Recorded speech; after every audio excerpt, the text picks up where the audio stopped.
Hey, it's me again. Once again, I'm moteling it. I'm not making a very good camper, am I? Anyway, I stopped pretty early again today just because my back was hurting a little bit and I just had enough for the day. I rode some beautiful roads. And it wasn't, I guess, a whole bunch of miles, but it took a long time, and there was not one straight piece in the whole bunch.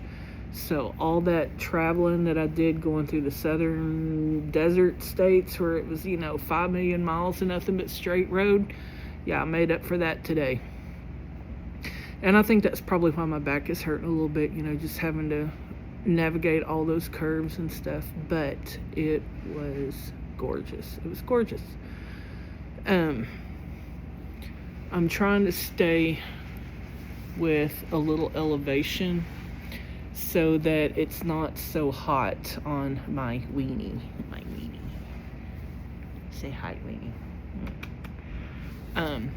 Anyway, I stayed over for, I don't know, maybe about an hour and a half in, where was I? I don't remember where I was. Wherever I started off, I went into this morning. And they had a Harley shop there, and they had no rain gear at all. None. So, like I told you guys in the last video, I lost my rain pants somewhere in Arizona. So, I've got to get some more rain pants at some point. I'm almost to the point to where I'm just going to run to Walmart and grab some, frog togs. But, if you know, those things melt really bad. So, they're better than nothing, but I'd rather just go ahead and get some that's not going to melt. I am in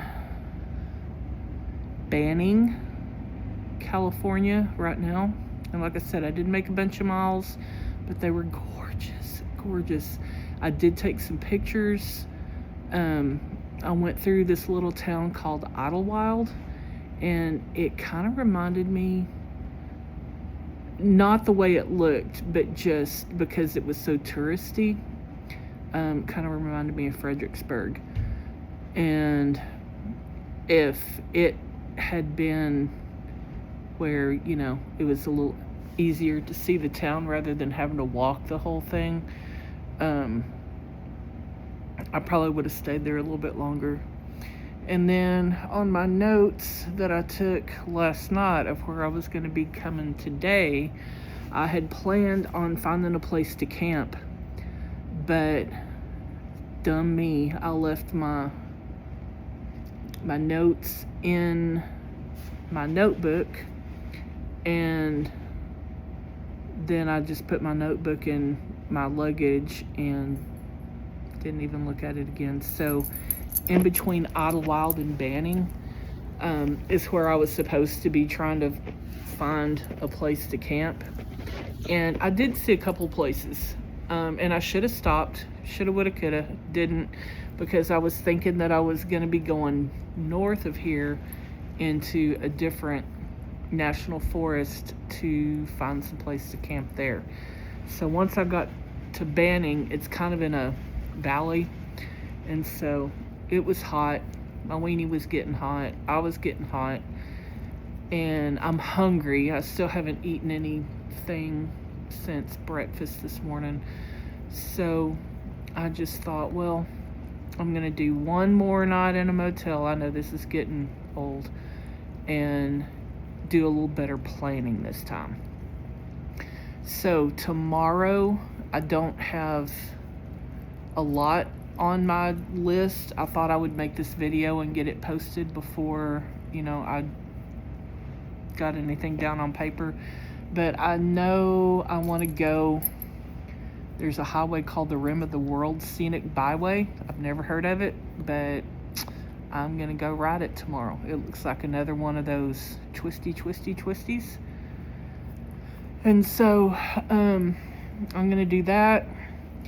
That is gonna lead up around Big Bear Lake, which is gonna be, it's not very far from here. It's only 63 miles, and it says 1.5 hours on my GPS. Obviously, I want to make it further than 63 miles in a day, so I'm going to try to find some other place to go to. It's not going to take me through LA. I have completely and totally ditched the idea of going to the La Brea Tar Pits, so I'm not going to do that. But I'd like to kind of try to find a way around LA and maybe hit Highway 101 after today, and do some of that. And then there's several national forests and national parks that I want to go to while, I'm kind of bebopping back and forth before I get up into, what is it, Sequoia? I guess Sequoia National Forest. Anyway, there's a lot of pretty cool stuff to see in California. Price of gas is outrageous, just so you guys know. If you live in California, I kind of feel sorry for you. I mean, it's pretty, but gosh, everything's expensive.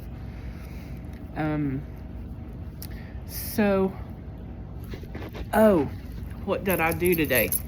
I had stopped for gas, and there was this poor kid that came up. I don't know, he was probably in his 20s, and it was in that town. What was the name of it? Anyway, the name of the town where the Harley shop was at.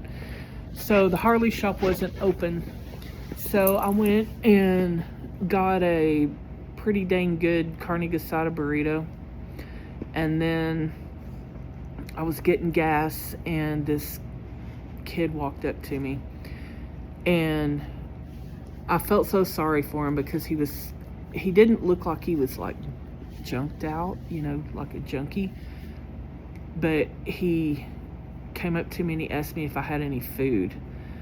And if he'd have asked me for money, he was just going to be, out of luck, because I don't ever carry cash when I'm traveling. But I just happen to have food. And so I gave him basically the biggest part of the food that I had, and the food that he would be able to fix and eat anyway, because like I carry the noodle sides and the instant mashed potatoes and that kind of thing, and then I had some canned chicken with the pull top lid, and some chicken in the little pouches, and that's what he took. I told him to take anything that he wanted, or if he wanted it all, I'd give it to him, but that's what he ended up taking, and I think it was because he had no way to do anything with those potatoes. But anyway, like I said, he didn't look like he was on drugs at all. He just looked like he was hungry. And after I gave him that, he gave me a big hug, and he was like, "God bless you. Thank you so much." And kind of makes you feel good when you're able to help somebody, even if it's just giving them some food. Anyway, the town also had people in it. There were several people that were, like, there was one guy that was sitting on the street corner basically in his underwear. He had on some kind of funky looking shorts, no shirt, and it was cold this morning. And you could obviously tell that he was on drugs, some kind of something. He was tripping on something. And then there was this lady that was running up and down the street, and she was yelling and talking to herself and just oblivious to anything going on around her, And so amongst all of that, there was that poor kid that was just hungry. So I don't know what the draw is for that little town or that part of town.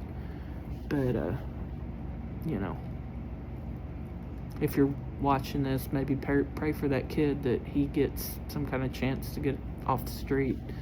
I know I prayed for him when I left. Anyway, on a better note, my weenie is trying to eat her foot. Can you guys see this?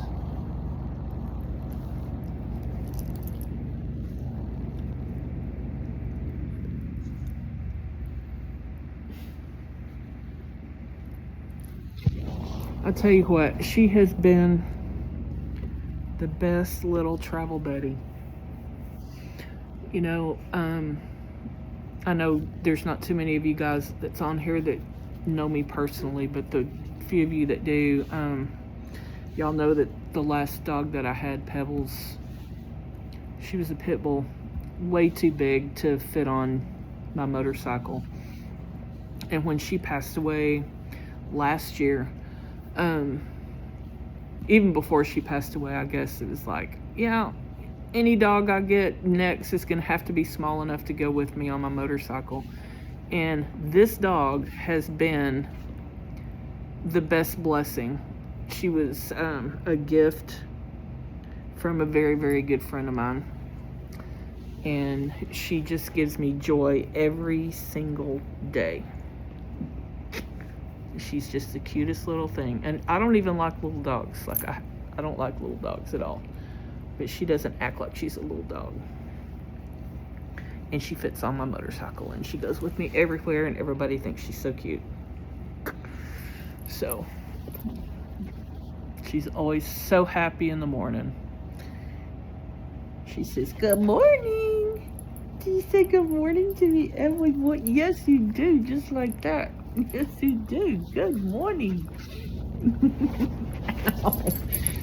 Okay, that's enough. Anyway, so had a really good day. It was not too hot, it wasn't too cold. Kind of went back and forth in between. And so I'm hoping that the rest of this trip, like the whole thing, is weather-wise anyway, like it was today. It was absolutely perfect. I was riding in a sweatshirt and really didn't get hot until, you know, I stopped. But anyway, I guess I'm gonna have to get off here and see why my puppy is whining. I think she may need to go outside. Anyway, thank you guys again for coming on this journey with me, and I will get with you guys again tomorrow. Bye.